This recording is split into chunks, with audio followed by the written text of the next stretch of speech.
Right, good morning, everybody. Who was here last year? Okay, so quite a lot of new faces. So just a bit of personal background. So as you can probably tell, I'm not from around here, but I have worked out of our New York office for the last 4 years or so.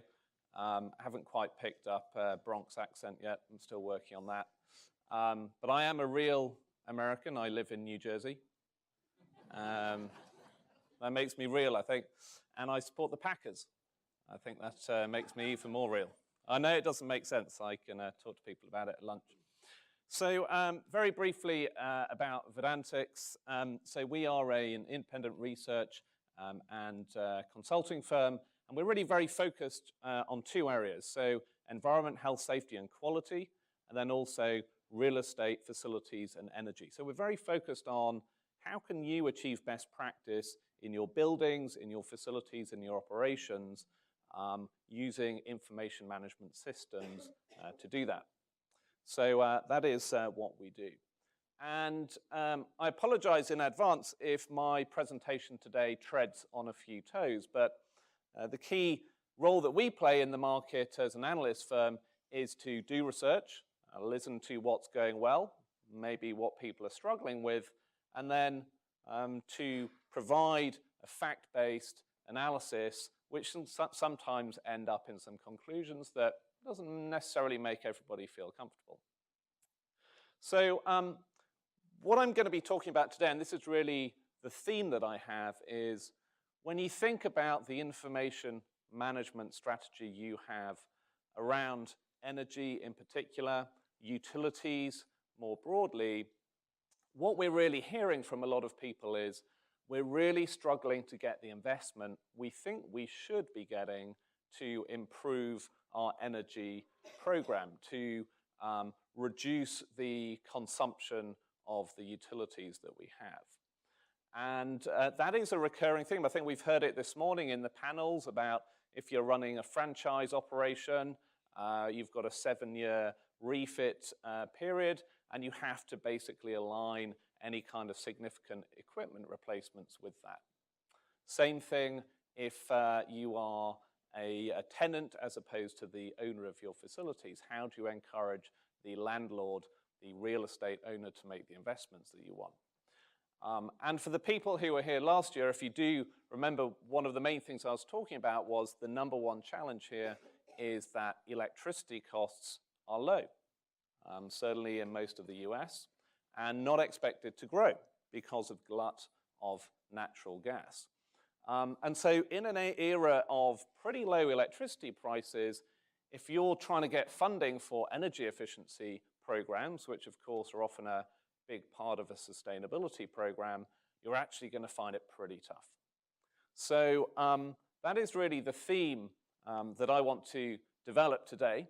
And like I say, this may be somewhat uncomfortable for some of you in the audience if you're very focused on energy data and energy efficiency, and you're not thinking more broadly about how you can progress your program. So let's just kick off then with the issues that we see as being challenging for just focusing on energy data. So I've already said electricity prices are not particularly high, certainly here, and not growing. Bear in mind, in other geographies, Denmark, for instance, you're going to be paying 5 or 6 times what you would pay in the Midwest for electricity. So there's a different story in some places. We're also seeing that at the end of the day, energy spend is quite low as a percentage of firm-wide spend. Of course, there are lots of numbers that get thrown around, but I'll dig into that in terms of the different perspectives that we've heard about in a company. There's the complexity around energy programs as well. Any of you who've been involved in making that happen across many facilities, think about all the different types of equipment, and that's pretty tough to do. And then we've got, I think, the age-old problem about whether it's tenant landlord issues or franchise or franchisee issues. So here's some survey data from a survey that we conduct every year. So it's 250 interviews with people who are responsible for energy management. Not necessarily energy in the job title, could be facilities, operations, plant. And what you'll see is that from 18 countries, so this is not just the US, from 18 countries where we interviewed people, 2/3 are basically saying, we don't expect to be spending more on our utilities in 2017. Okay? And so if you go back to a period where there was much more investment in energy efficiency, 2008, that was triggered by a big spike in electricity prices. Oil was at something like $160 a barrel. And so, you know, it really changes the complexion of how people in your organization think about it. So one of the other things where we see people tripping up quite a bit is thinking about the percentages of operating expense and thinking about it in terms of is it a percentage of overall operating expenses? And this is really thinking about a buildings view, or are you actually thinking about the total operating expenses of the business? And the reason we've displayed it like this is to really say, well, you know, look, if you just focus in on a certain asset like, you know, water processing plant, we all know that has a very high energy consumption. Or else you could say, well, look at the steel manufacturing sector, the whole of you know, the whole business, you're spending a huge amount on energy. But the mistake we often see is people start thinking, well, a law firm has got lots of offices, but actually, when you do the math, and of course this could vary a little bit, only 1.3% of their spend is actually going to be on energy. But if you look at their offices, so that is going to be 20%. So it's actually really important to think about this, because this is why we often find when facilities people go and talk to the CFO, they're saying, look, it's 20% of OPEX. And the CFO says, actually, it doesn't look like that to me. It's actually more like 1.3% when you start factoring things in like lease costs. And of course, we all know lawyers are relatively well paid. So let's think then about you know, that. And this isn't a slide malfunction, thankfully. This is more a test for all of you. So if you were spending $5,000 a month on office space, where do you think that you would be spending 6% of your operating costs? You know, which city in the US? So you're basically saying you're getting quite a lot of space, and the cost of utilities is relatively higher relative to the overall cost per square foot.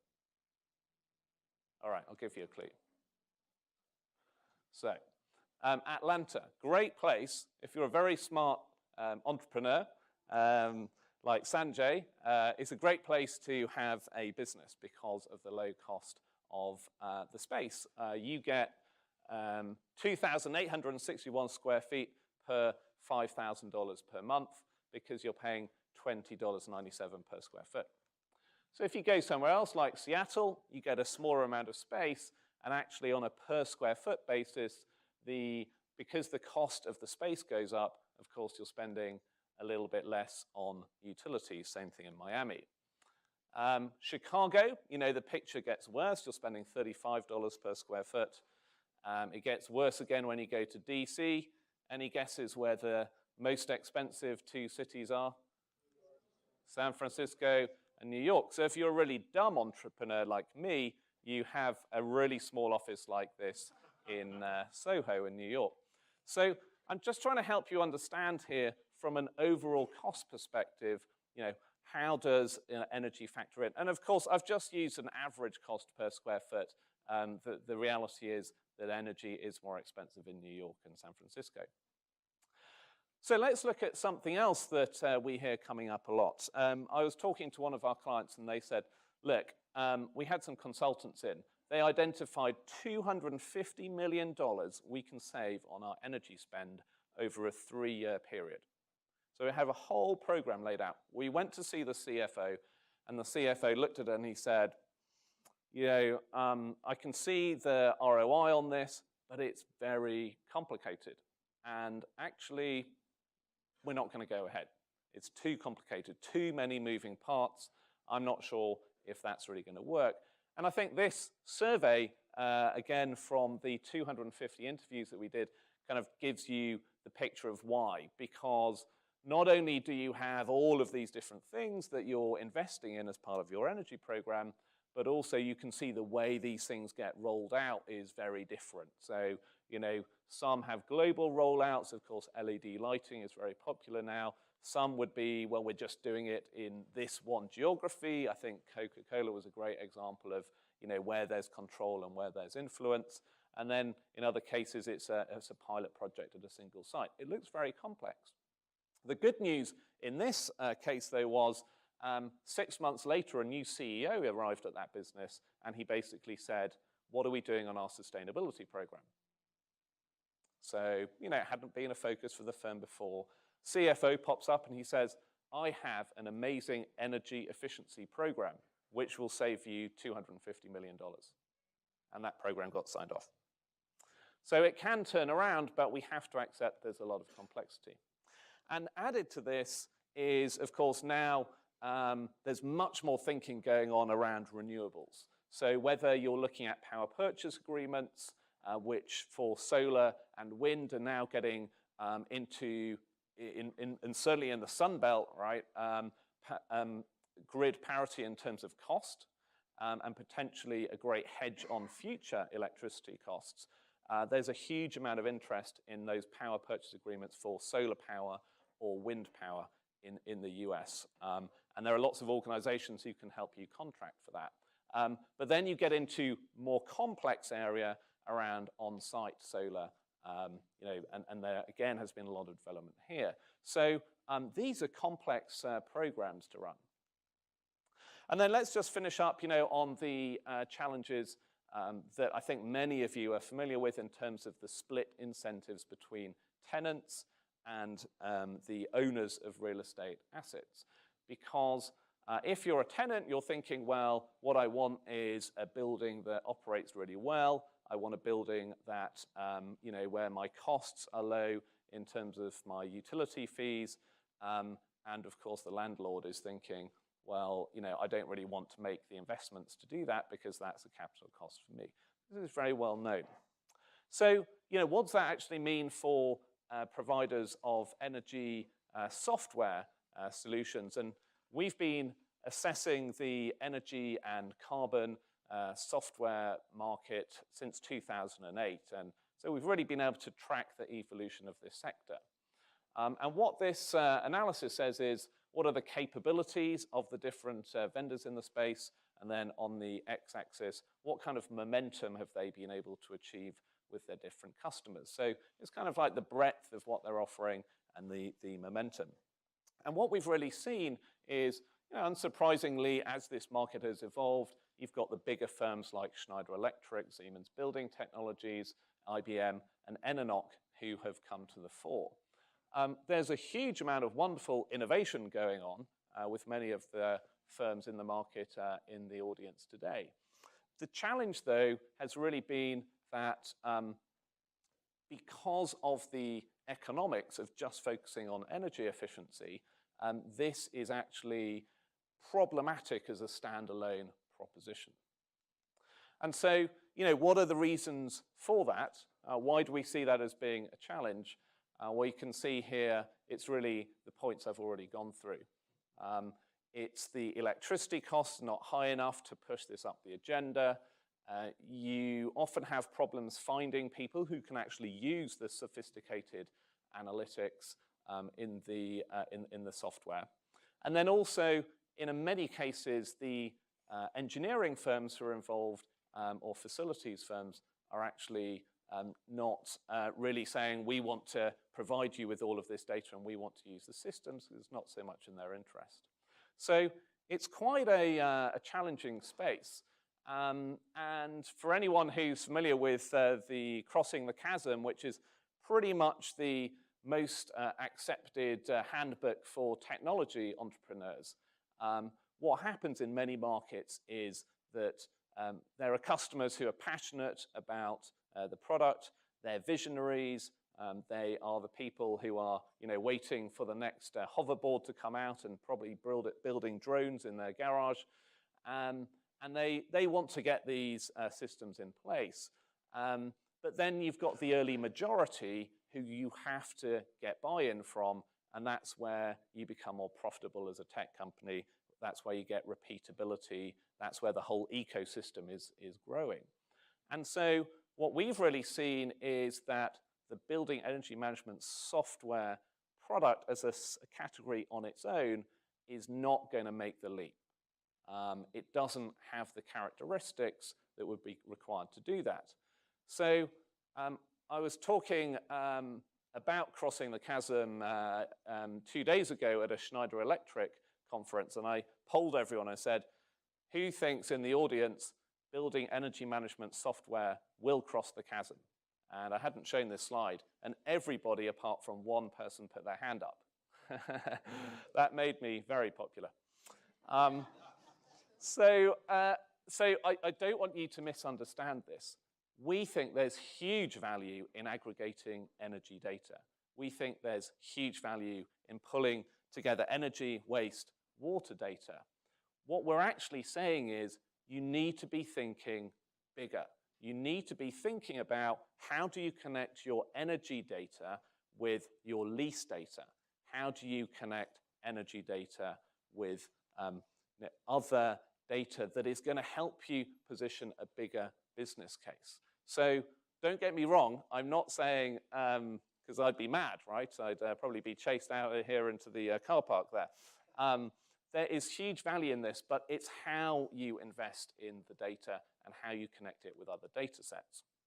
So, let's get into that point there. Who do we see implementing these type of systems? And this is some more of the data from our survey, and you can see, even when we've gone out and done a survey about energy management, you can see creeping into people's responses, what would cause you to spend more on energy management?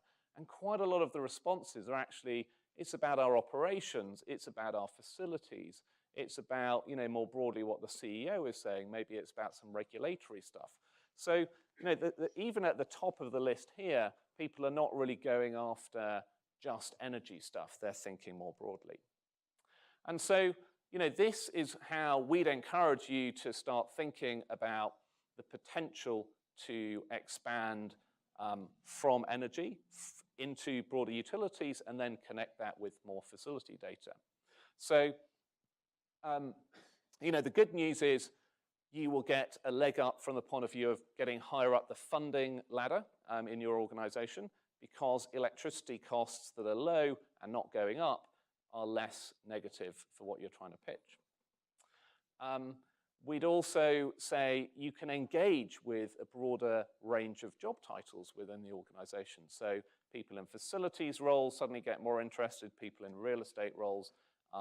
You don't have to go hunting around for who is responsible for energy management, because of course, not that many organizations have a dedicated team.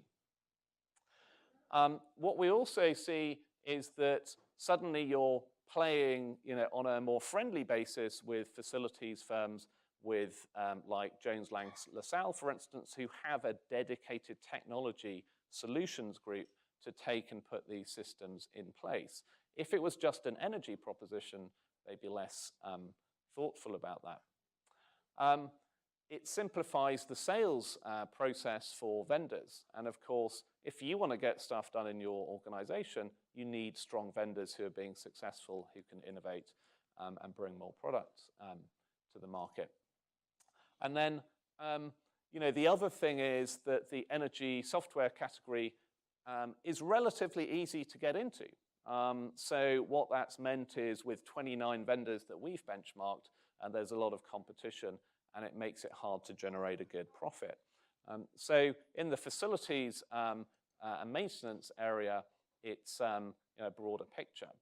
And I think this is why what we're seeing is that on the vendor side, there is a move to combine asset management, maintenance, and energy.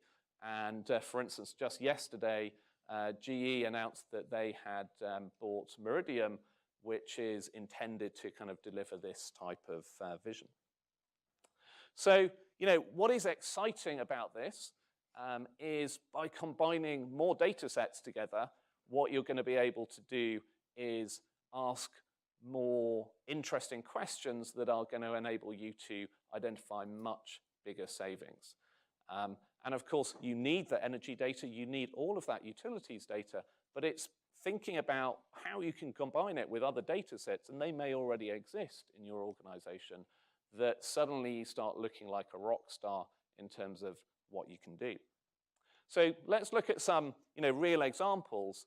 So the University of Central Florida is actually one of the biggest universities in the US, and they had the typical problem with a legacy maintenance system, and they said, well, we've got to replace that. How are we going to do it?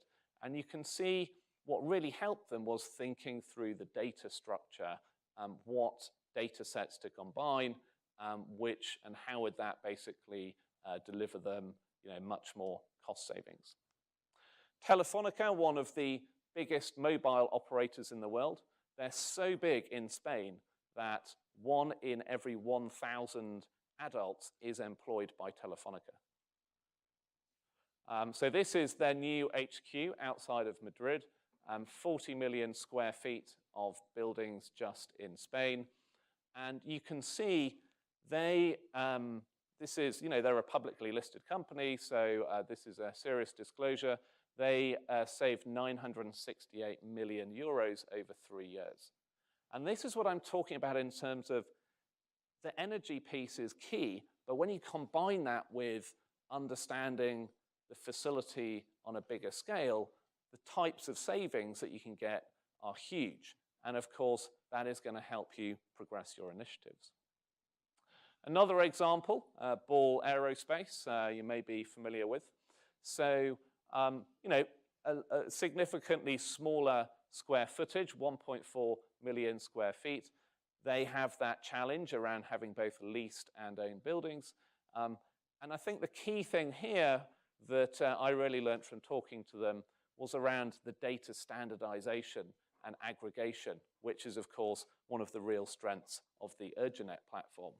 So when you do that, you can suddenly have a lot of comparability across all of your buildings. And then final example here, Danfoss. It's actually a Danish firm, and it's privately owned. And their issue, I'm sure it's familiar for many of you here, was around the broad range of different systems with information scattered everywhere, very hard to access things. In Europe, you're starting to have things like the Directive on Energy Efficiency, which means you actually have compliance requirements around reporting. It's no longer just voluntary. And so this has put a real driver for them to go to, I guess, base camp and just make sure they've got aggregated, normalized data in one place for multiple aspects of the facility. So this is already happening, and I think there's a big opportunity to move more energy intelligence in and connect it with a lot of this type of facilities information. And so if you actually look at the vendor landscape, it's real. There are providers out there, but I think for a lot of potential users, it's fairly confusing, right? Because what is the difference between facilities management and centralized maintenance management systems versus integrated workplace management systems? So all very complex, and I know we've got a lot of experts on the market here at the event, so hopefully some of your questions will get answered. So let me quickly wrap up with a few predictions. So if I haven't got in too much trouble with Sanjay, I get invited back next year, and then people can tell me that I got all of them right. So what we are expecting to see is that IWMS, Integrated Workplace Management Systems, will actually become the platform where a lot of software converges on top of it. You can already see that happening. Actually, in, I think, a week's time, there's going to be another big announcement about a IWMS vendor who have bought one of the energy, facilities, and sustainability software firms that some of you are already using. What does it mean for energy management software? It still has huge relevance, but it's going to be deployed more in the specific area's kind of operational context.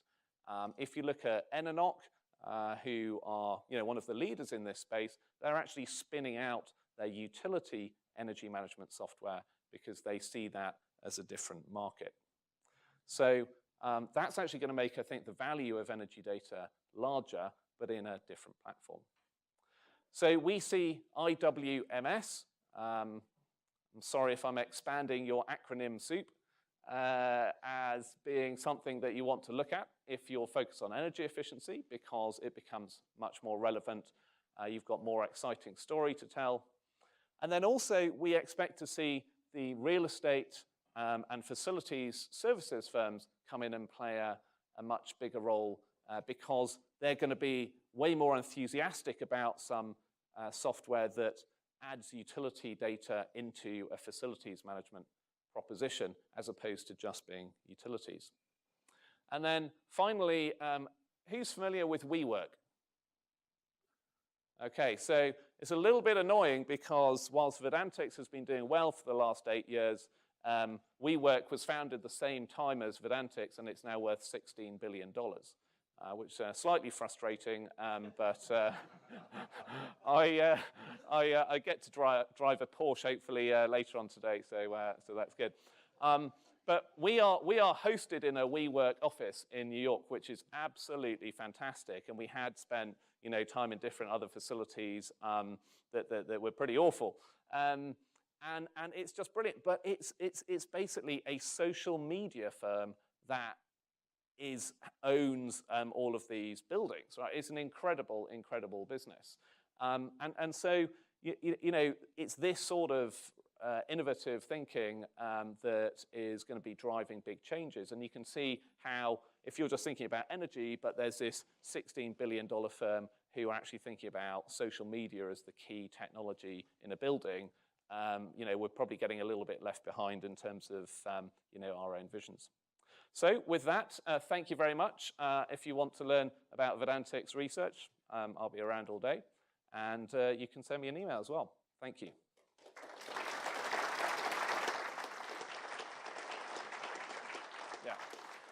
I was hoping that we weren't taking questions, but I've just been told that I'm obliged to take questions. Any questions? David, that was an excellent presentation. I'm John Fiella with Smart Energy Decisions. The implications of facilities and energy management coming together is really fascinating because right now in most organizations, those are separate and distinct functions. How do you see this dynamic impacting companies organizationally? Who will own this merged data set? Will it be facilities? Will it be energy management? How do you see things evolving organizationally in line with this trend? Yeah, I mean, I think fundamentally that has been one of the biggest challenges for the pure energy software, in that because prices are low, many corporations don't have a highly structured energy department. It doesn't make sense because the cost is not high enough. And so that responsibility has been farmed out to a whole range of different people. And so I think I'd almost kind of turn it the other way around, which is the energy software is moving into the facilities management because there are highly structured real estate and facilities management organizations. And so it's much easier to identify who they are. And if they are responsible for energy, that's great, because not only are you helping them with the facilities design, all the 3D kind of graphics, and the kind of lease management, but then you're also helping them with their utilities cost.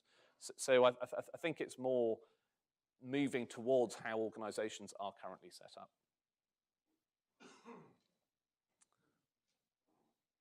Other questions?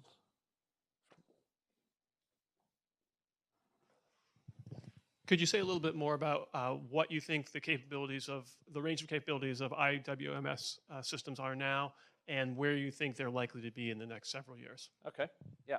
So, I mean, the reality is the integrated workplace management systems do pretty much cover the full range of maintenance, of of facilities management, so computer-aided facilities design, so you would have those 3D mock-ups so you can move your space around.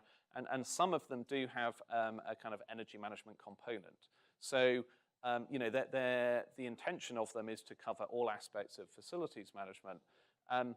Above that, and I think this is the key bit, if you think about the Telefonica example where they saved 968 million euros over 3 years, they have the ability to pull all of that data into one place and look at the whole real estate portfolio and basically say, you know, we are going to eliminate these buildings, we're no longer going to lease them because we can move people around in such a way that we can reduce that space occupancy. And I think that's the critical differentiator in terms of where they go. In terms of in the future, I would say what they're going to do is have data models that just make it easier to run the analysis and identify those savings, which are flowing facility data up to the real estate portfolio manager. And that's hard to do. One more question, maybe, at the back. Thanks. Hi, I'm Jeff Perlman from Bright Power. I'm curious how you see IWMS. It sounds like it is different, but how you see it's different from like more property management software, Yardi, RealPage, that kind of stuff. And also if you see more that facilities and or other data companies are going to be moving into energy, or you see the energy companies sort of growing out into these IWMS providers. Okay. Yeah, I mean, I think some of the software that Yardi offers would absolutely fit into that area. I think the distinction to make between IWMS and property software is IWMS is much more about, you know, how is the facility running overall. So you have to get that kind of building operations data, and that would include pulling data out of building management systems, for instance, and then you flow that up to be able to run benchmarking and figure out how to manage your portfolio. I think the property management software is much more, you know, let's look at some, you know, really big housing estate like, say, Peter Cooper Village, Stuyvesant Town in New York, East Village. So, you know, 65,000 apartments, you know, what's going on in terms of people paying their bills and so on. So, you know, that gets much more into just a kind of narrower lease administration and kind of rental payment. So, you know, we're not particularly looking at that, but there's no reason why a firm couldn't actually offer both. And then, sorry, the follow-up question on energy. Whether you see, were you viewing IWMS provider as the thing, as some of the property management, other companies that are going to move into energy, or whether you see energy companies growing into your IWMS? Well, I think the reality is if you look at IBM Tririga, that pretty much already does everything we're talking about, right? So I think that's already there. If you look at the scale of the energy software firms, apart from, you know, Ennoc, Siemens, and Schneider Electric, it's going to be very hard for them to expand just because it's a tough fundraising environment right now. Great. Okay. Well, thank you very much for listening. I appreciate the questions and look forward to seeing you all at the racetrack.